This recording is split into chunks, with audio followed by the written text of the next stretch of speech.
মাতৃগর্ভে যবে তুমি এসেছিলে ভাবে, মাতৃগর্ভে যবে তুমি এসেছিলে ভাবে, একা তুমি কেঁদেছিলে হেসেছিল সবে। মাতৃগর্ভে যবে তুমি এসেছিলে ভাবে, একা তুমি কেঁদেছিলে হেসেছিল সবে। এমন চরিত্র তুমি করো হে গঠন, এমন চরিত্র তুমি করো হে গঠন, মরিলে হাসিবে একা কাঁদিবে ভুবন। সমবেত উপস্থিত বয়োজ্যেষ্ঠ বয়োনিষ্ঠ ও স্নেহের ইসলাম দরদি ভাতৃবৃন্দ, আজ পবিত্র জুম্মার দিন, পবিত্র অবস্থায় পবিত্র জায়গায় মহান আল্লাহ সুবহানাহু ওয়া তাআলা আমাদের সকলকে তার মনোনীত ঘর, শ্রেষ্ঠতম ঘর, সেই ঘরে আসার তৌফিক দান করেছেন। সেই মহান আল্লাহ যিনার প্রশংসা আমরা শেষ করতে পারিনি, এখনো পারছি না, ভবিষ্যতেও হাজার কোটি চেষ্টা করেও যিনার প্রশংসা করে আমরা শেষ করতে পারবো না। তাই সংক্ষিপ্ত প্রশংসা আমরা সকলেই বলি আলহামদুলিল্লাহ। আওয়াজ বের হচ্ছে না যে ভাই? গর্বের সহিত বলুন আলহামদুলিল্লাহ। তারপরে পরে আমার নবী, আপনার নবী তথা সারা বিশ্বের নবী, নবী কুল সুলমানি হযরত আকায়ে নামদার তাজদারে মাদানী নবী আহমদ, নবী মুহাম্মদ সাল্লাল্লাহু আলাইহি ওয়াসাল্লাম, তিনার উপর শত কোটি দরুদ ও সালাম শান্তির ধারা বৃষ্টির ন্যায় ঝরঝর করে বর্ষিত হোক। সকলেই বলুন আল্লাহুম্মা আমিন। আল্লাহুম্মা সাল্লি আলাইহি, আল্লাহুম্মা বারিক আলাইহি। এখনই যদি বলা হয় না যে তৃণমূল পার্টির মিছিল বের হবে, কে কে যাবে বলো? গলা ফেলে দিয়ে তখন চেঁচাতে শুরু করবে, মাল পাবে, এতে মাল আছে। যদি সিপিআইএম বিজেপি যদি ডাকে তো গলার আওয়াজ টুটি ফাটিয়ে দিয়ে স্লোগান দিতে শুরু করবে। আর সারা বিশ্ব জাহানের মালিক তার প্রশংসা যে গর্বের সহিত মুসলমান করবে, এ মুসলমানরা শুধু আল্লাহর নাম যখন আসে তখন কৃপণতা করে, নবীর নাম যখন আসে তখন কৃপণতা করে।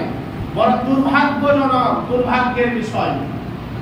আল্লাহ আল্লাহ রাসূলের নাম এলে বুক ফুলে গর্বের সহিত আমরা বলবো এবং প্রশংসা করব, নবীর উপর আমরা দরুদ ও সালাম পেশ করব।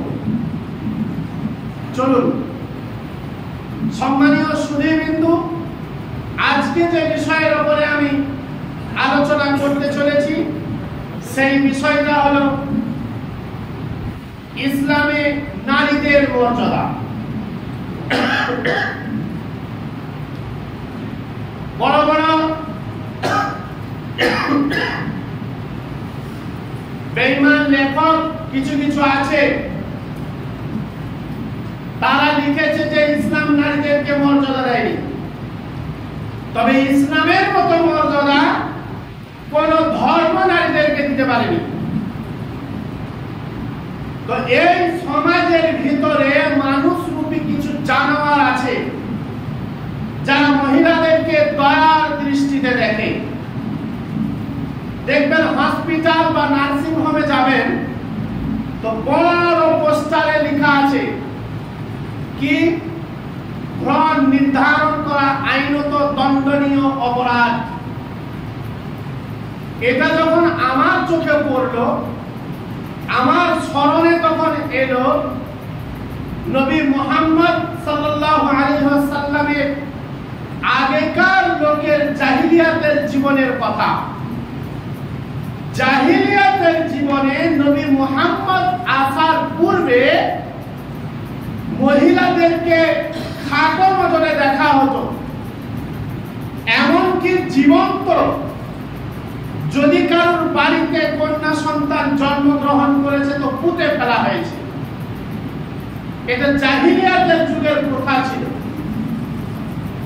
আমি যখন পোস্টারটা দেখলাম তখন আমার মনে মনে হলো যে তাহলে 2025 আজকে 2025-এ ওই জাহিলিয়াতের যুগের মতো কিছু নর পশু নর হায়ানা আছে যারা নারীদেরকে খাটো নজরে এবং দয়ার দৃষ্টিতে দেখে, অথচ ও জানেই না যে একটা নারীকে ইসলাম কতটা মর্যাদা দিয়েছে এবং একজন নারী সমাজের কাছে কত সম্মানীয় এবং ভালোবাসার পাত্রী। আজ সমাজে যদি কারোর বাড়িতে পুত্র সন্তান জন্মগ্রহণ করে তাহলে বাড়ির অল ফ্যামিলি আনন্দে আত্মহারা হয়ে যায়। আর যদি কেউ শুনে যে কন্যা সন্তান, তাহলে আপনার বাড়িটা যেন দুঃখ করে নিভে গেল। খুশি হয় তবে মন থেকে নয়। এমন কেন বিচার এই সমাজের ভিতরে চলে এলো? একজন নারী কত সম্মানের, একজন নারী যখন জন্ম নেয় তখন সে কন্যা, ওই কন্যা যদি জন্ম না নিত তাহলে অনেক পিতামাতা তারা সমাজের বন্ধা হয়ে পৃথিবীর জীবন যাপন করত, সমাজের বাঁচা হয়ে জীবন যাপন করত। তাহলে আপনাকে আল্লাহ বন্ধা থেকে বাঁচিয়েছে, বাঁচা থেকে বাঁচিয়েছে, এর শুকরিয়া করে না, বরং কন্যা সন্তান জন্মগ্রহণ করেছে তাই ওর মুখটা মলিন। একটা নারীর 3টে অধ্যায় রয়েছে তার জীবনে। প্রথমে সে কন্যা, আর দ্বিতীয়তে সে বধূ। তার 3টে জীবনী, 3টে অধ্যায়, ভাইটাল অধ্যায়। একটা নারী তার জীবনের 3টে অধ্যায় যে পার করে, এই 3টে অধ্যায় ভাইটাল অধ্যায়, যা একজন পুরুষের আপনার সপক্ষে কখনোই পশ্চিমকালেও সম্ভব হতো না। এই নারীটার যে কর্ম, এই নারীটার যে দায়িত্ব পালন করেছে, দায়িত্বটা পালন করা। তাহলে প্রথম তার পিতাকে বাঁচিয়েছে বন্ধা থেকে, আর দ্বিতীয় অধ্যায়ে সে কি করে? একজন পুরুষের চরিত্রকে নিউট্রাল করে রাখে, একজন পুরুষের চারিত্রিক দিকটাকে সে কন্ট্রোল করে। সুতরাং একটা মহিলার দ্বিতীয় অধ্যায়টা একটা পুরুষের জীবনের কন্ট্রোলার। তার জীবনে যদি ওই মহিলাটি না আসতো, একজন পুরুষ মানুষ চরিত্রহীন হয়ে যেত, সমাজের মুখে লম্পট হয়ে তাকে বাঁচতে হতো, তাকে সমাজ নিকৃষ্ট চোখে দেখত। আর তৃতীয় অধ্যায়টা হলো সে মা। শুধু মা নয়, সে মা জননী। যা একটা পুরুষ এই পৃথিবীর মুখটা দেখতে হলে কোন একটা মায়ের গর্ভের ভিতর থেকে আসতে হয়। তাহলে তার জীবনের 3টি অধ্যায় ভাইটাল অধ্যায়, যা একটা পুরুষের পক্ষে পশ্চিমকালে দেওয়া সম্ভব নয়। তারপরেও এই সমাজের কিছু নরহায়ানা আছে যারা নারীদেরকে মনে করে যে এরা দয়ার পাত্রী।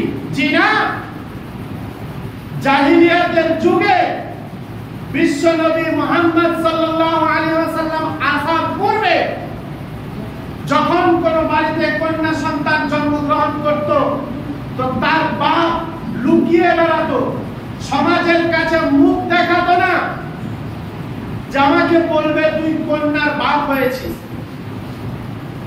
এর জন্য আল্লাহ কোরআনের আয়াত দিয়েছে, একটু পর বলছি। তার আগে বর্তমান সমাজে কিছু নর পশুর ব্যবহার আপনার সম্মুখে প্রকাশ করি। একটা নারী যখন যৌবন পায়, তারপরে যখন বিবাহ তাকে দেওয়া হয়, সে শ্বশুর বাড়িতে যায়।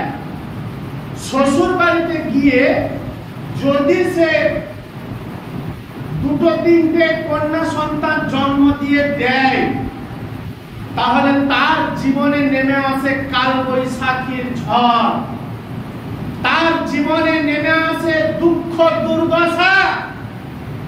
তাকে প্রথমে তার শাশুড়ি টাইটেল দেয় কি, তুই একজন ডাইনি।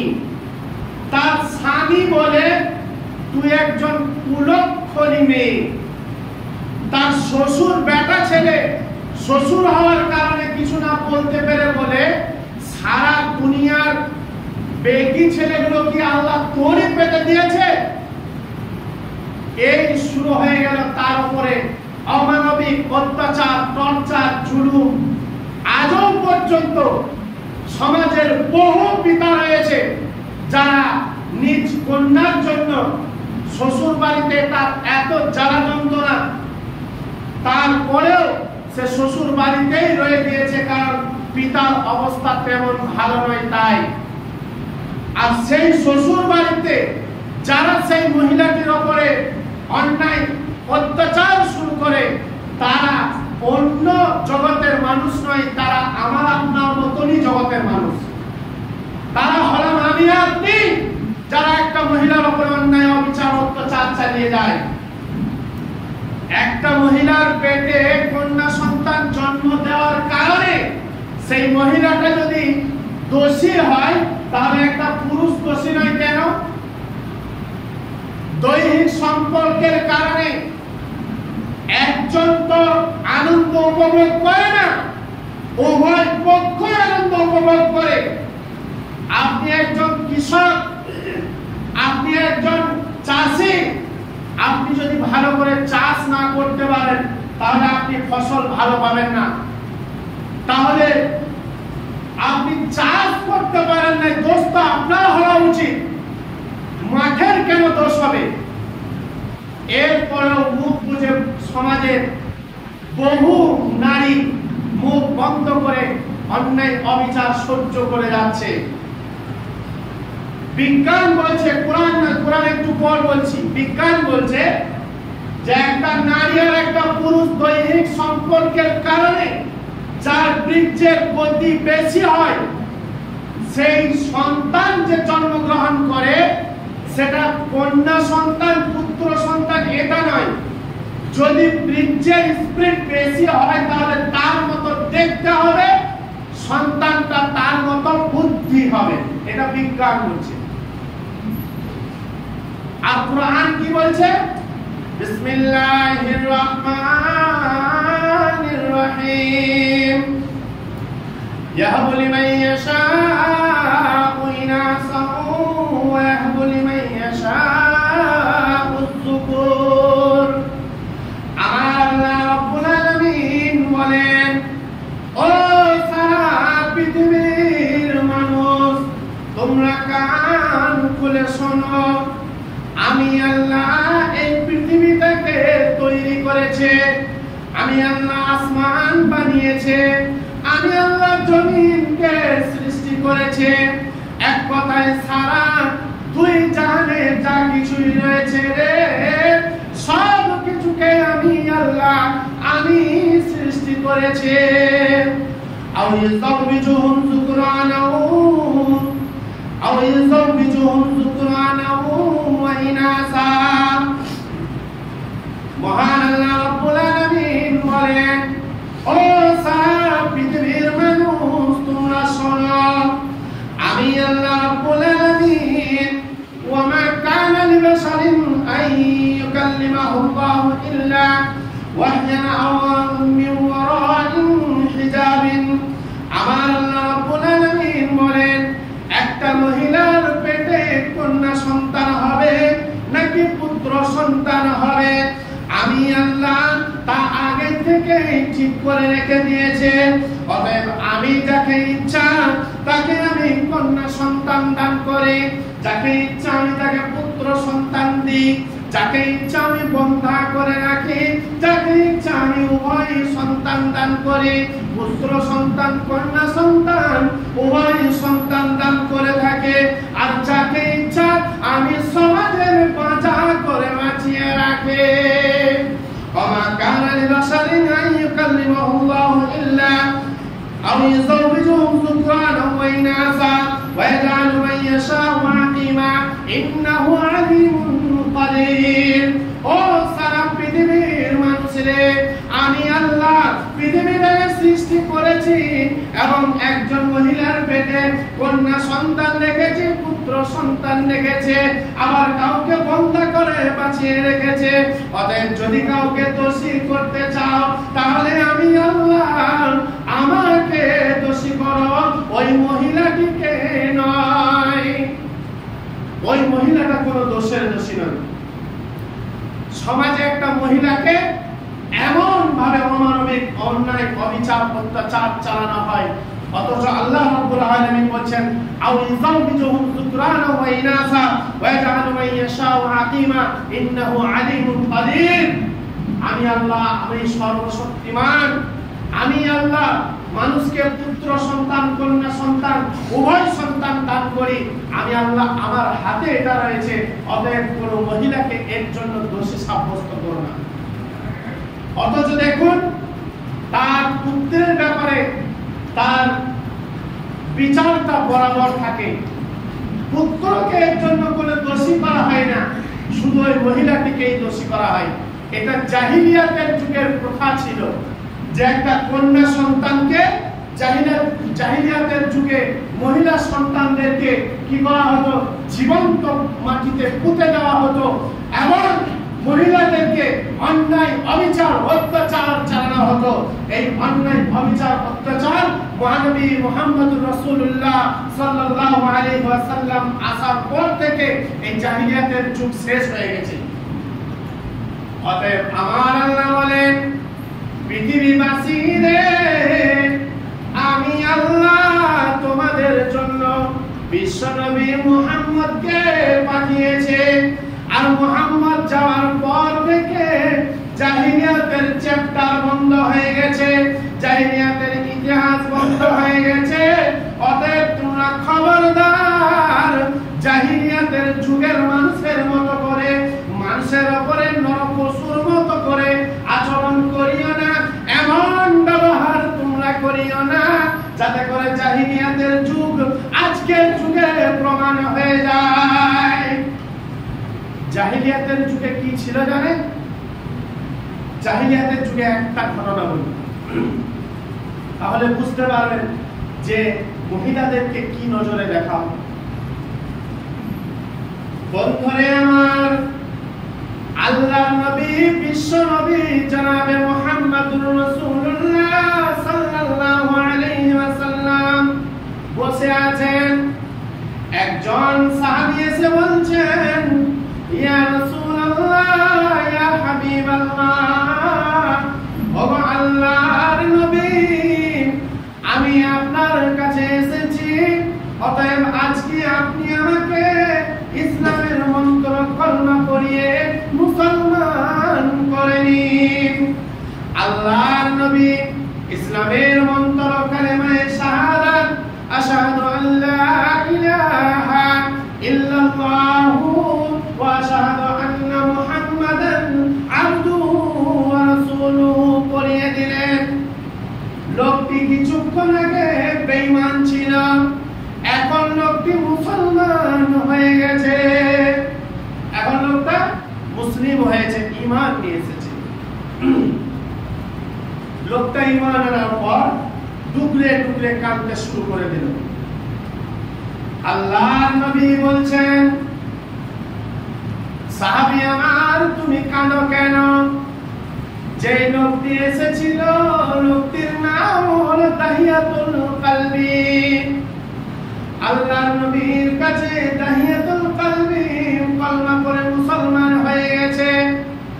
আল্লাহর নবী বলছেন, ওরে আমার সাহাবী, তুমি টুকরে টুকরে কাঁদছো, কি হয়েছে তোমার? তোমার জীবনের যত তামাম গুনাহ ছিল রে আমার সাহাবী, আল্লাহ তোমাকে সমস্ত গুনাহ মাফ করে দিয়েছে। তোমার জীবনের তামাম গুনাহকে আমার আল্লাহ ধুয়ে মুছে পরিষ্কার করে দিয়েছে।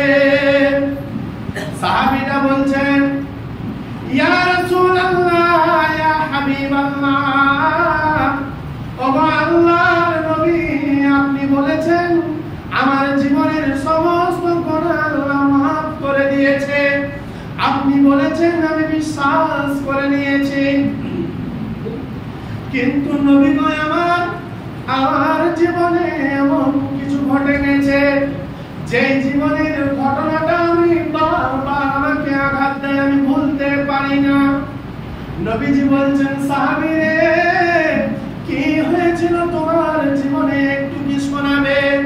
তখন সাহাবীরা বলছেন, ইয়া রাসূলুল্লাহ, ইয়া হাবিবাল্লাহ, ও সাফিউল মুজনাবিন, রাহমাতুল লিল আলামিন, দয়ার নবী গো, আমি যখন ইসলাম আমি যখন দৈহিক সম্পর্কে আমার বিবির সঙ্গে মিলিত হয়েছিলাম, দৈহিক সম্পর্কের কারণে আমার বিবির পেটে বাচ্চা চলে আসে।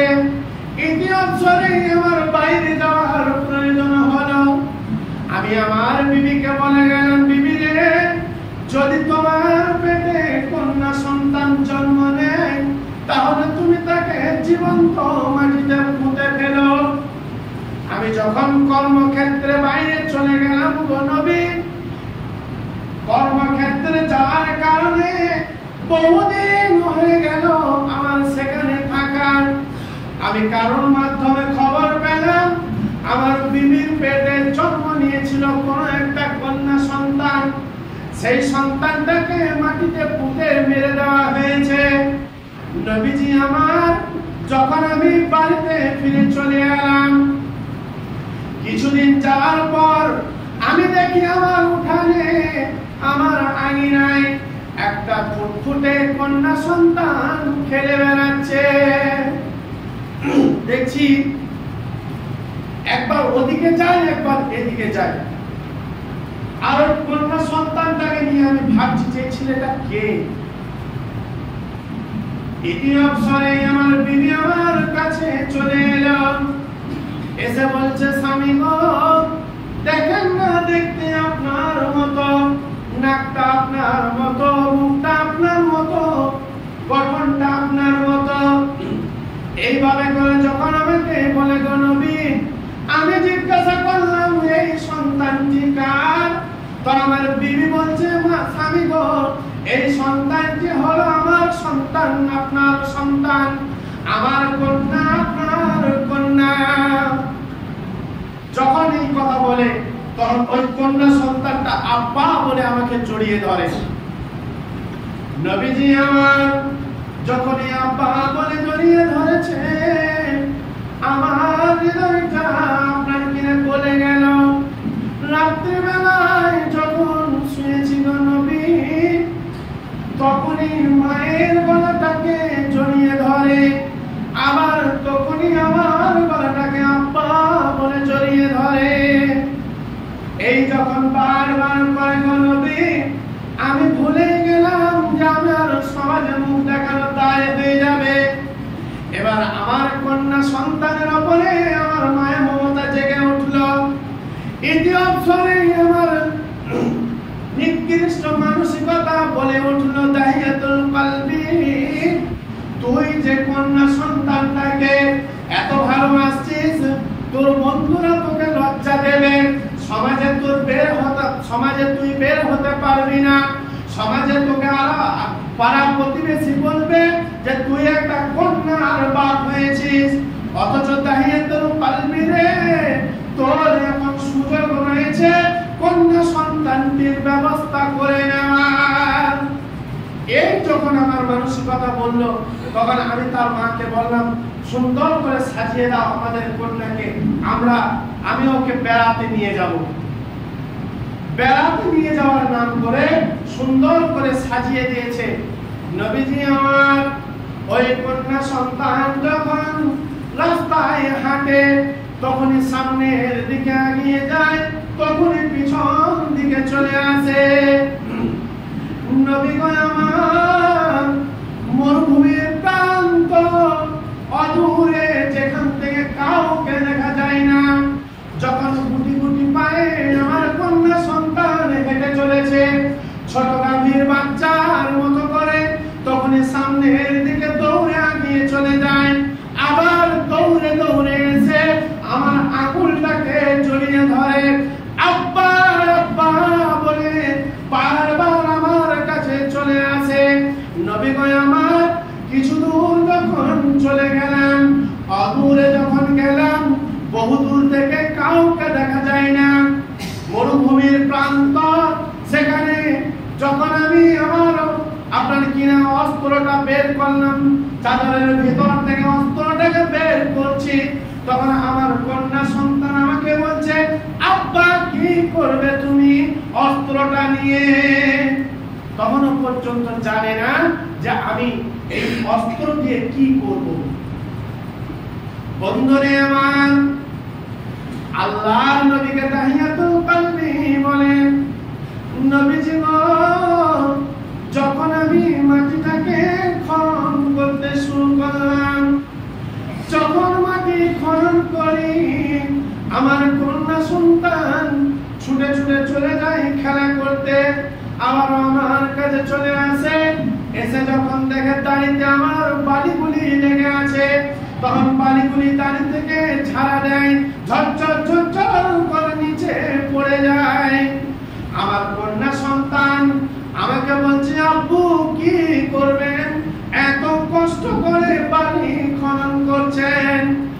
নবীজি গো যখন আমার কন্যা সন্তান আমার কপালের মধ্যে ঘাম দেখে, সেই ঘামগুলিকে নিজের হাতে করে মুছিয়ে দেয়, আর বারবার বলে, আব্বু আপনার কি কোনো কষ্ট হচ্ছে, আমি একটু করে দেব।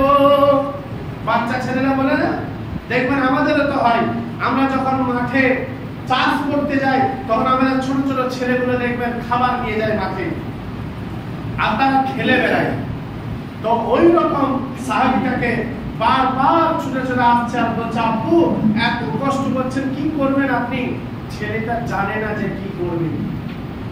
আল্লাহর নবীকে বলছেন, ইয়া রাসূলুল্লাহ, ইয়া হাবিবাল্লাহ, নবী গো আমার যখন আমার কন্যা সন্তান বারবার আমাকে দাড়িগুলিকে ছাড়া দেয়, আমার অন্তরটা তখনই কেঁপে ওঠে, আবার তখনই আমি সমাজের কথা ভাবি।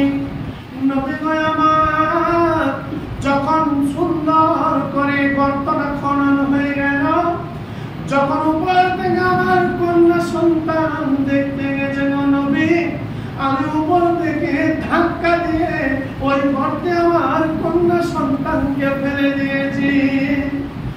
নবী গো আমার যখন কন্যা সন্তানটা ঠিক হয়ে পড়ে গেল, আমি উপর থেকে একটা বৃহত্তম পাথরকে উপর করে তুললাম, আর তোলার পরে তার বক্ষকে নিশানা করে এইভাবে করে যখন মেরে দিলাম গো নবী, তখন বক্ষ স্থল থেকে ফিং ধরে রক্ত উপর দিয়ে উঠে চলে এলো।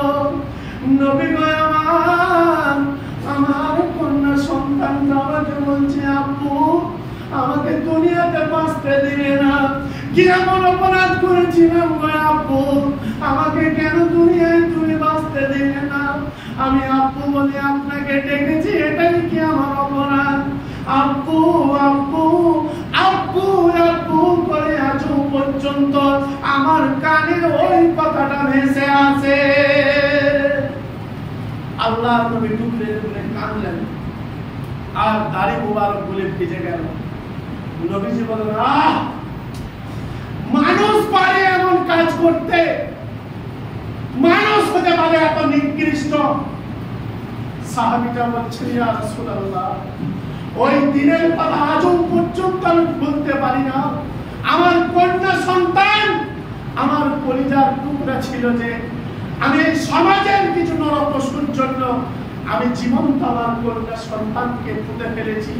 শুধু তাই নয়, বৃহত্তম পাথরকে মেরে তাকে দুনিয়া থেকে সরিয়ে দিয়েছি। সেই যে আব্বু আব্বু করে আমাকে সম্বোধন করতো গো নবী, আজও পর্যন্ত সেই কথাটা আমার কানে বারবার ধাক্কা দেয়, আর আমার হৃদয়টা ভেঙে চুরমার হয়ে যায়। আপনি আমাকে বলেছেন আমার জীবনের সমস্ত গুনাহ আল্লাহ মাফ করে দিয়েছে, আমি বিশ্বাস করে নিয়েছি, কিন্তু এ কথা আমি বলতে পারছি না। তো ওই সমাজে জাহিলিয়াতের যুগ শেষ হয়ে গেছে নবী মুহাম্মদুর রাসূলুল্লাহ সাল্লাল্লাহু আলাইহি ওয়াসাল্লাম আসার পর থেকে। এর জন্য আল্লাহ রাব্বুল আলামিন বললেন, ও সারা পৃথিবীর মানুষ, ইয়াতাওয়ালা মিনাল কওমি মিন সুই মা মুশরাবি আয়ুমসিকুহু আলা হুনিন আম ইয়াদুসুহু ফিত তুরাব আলা সামা ইয়াহকুমুন। তখনকার যুগে, জাহিলিয়াতের যুগে আপনার কিনা যদি কোনো কন্যা সন্তান জন্ম নিত, মানুষের সমাজে মুখ দেখানো বড় অপরাধ হয়ে যেত। মানুষ নিজেকে গোপন করে রাখত, সমাজের কাছে জানতে দিত না যে আমি একজন কন্যার পিতা হয়েছি। ওই সমাজের মানুষ আমরা, আমাদের কন্যা সন্তানরা তো আমাদের কাছ থেকে কষ্ট পায় না। আজকের সমাজে পিতা অভাবগ্রস্ত মানুষ, সে যদি সময়ে কলম দিতে পেরেছে তো খাতা দিতে পারেনি, সময়ে যদি তাকে বই কিনে দিতে পেরেছে তো ব্যাগ দিতে পারেনি, তবুও কোনোদিন কোনো পিতা চায় না যে আমার কন্যা সন্তানটা মূর্খ থেকে যাক। এত টাকা খরচ করার পরেও তাকে যখন বিবাহ দেওয়া হয়, বিবাহ যখন কোনো টাকা করতে আসে, তখন সে মনে করে যে এটা আমার দয়ার পাত্রী, এ আমি একে চাকরানি করে নিয়ে যাব, আমার কথাতে উঠবে বসবে, শ্বশুর বলবে আমি লাল চা খাবো, আর আপনার কিনা ননদ বলবে আমি দুধ চা খাবো, দেওর বলবে আমি রঙিন চা খাবো, আরেকজন বলবে আমি লাল চা খাবো। এইভাবে করে দেওর, ননদ, শ্বশুর, শাশুড়ি এক একজন এক এক রকমের ভ্যারাইটিস খাবার খাবে।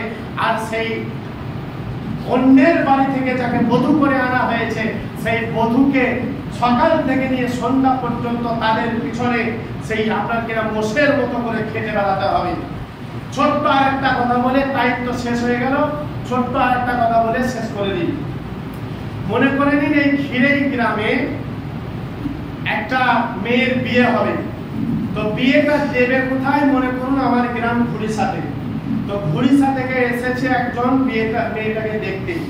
যখন দেখতে এলো তখন কথা হচ্ছে কি 10 লক্ষ টাকা আর 5 ভরি সোনা এবং একটা আপনার কিনা পালসার গাড়ি।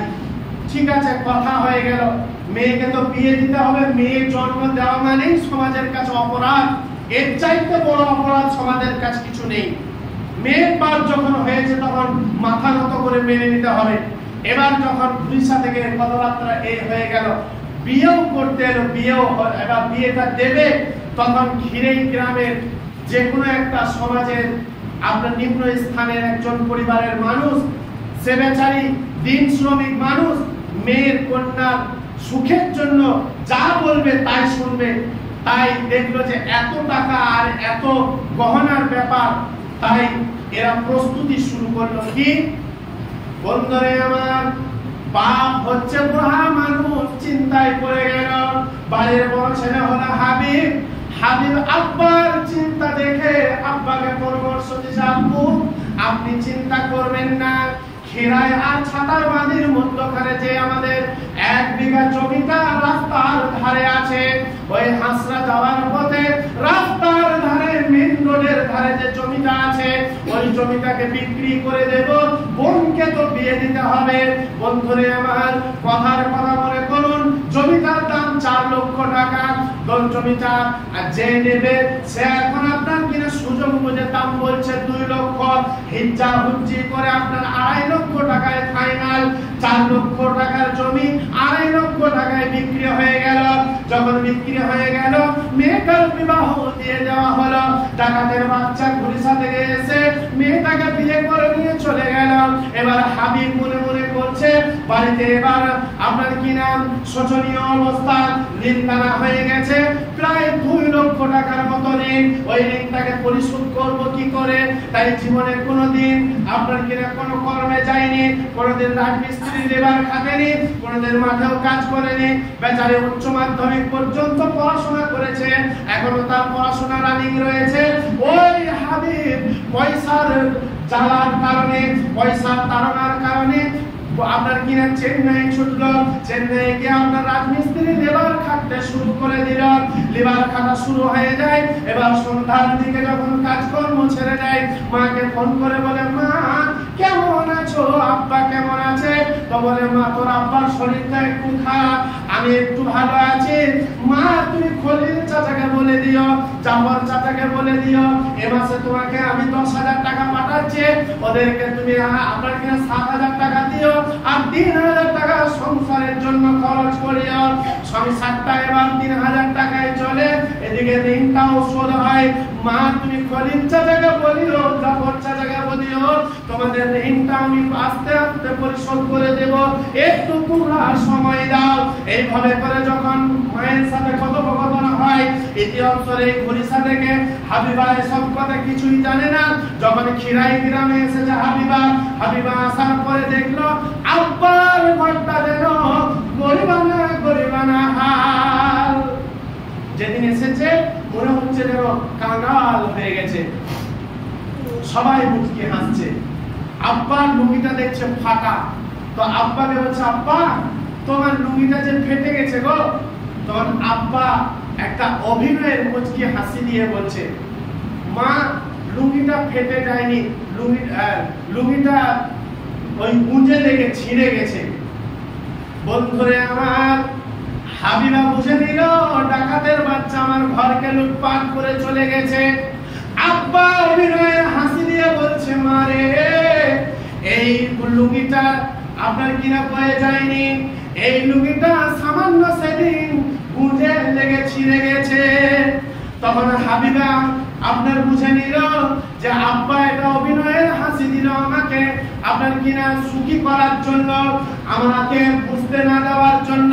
বন্ধুরে আমার, হাবিবা যখন বাচ্চা ছেলে একটা আপনার বাড়িতে আছে, ওর ছোট ভাই, ওই ছোট ভাইটাকে বাথরুমে নিয়ে গিয়ে জিজ্ঞাসা করছে, ভাই রে কাল কি দিয়ে ভাত খেয়েছিলি?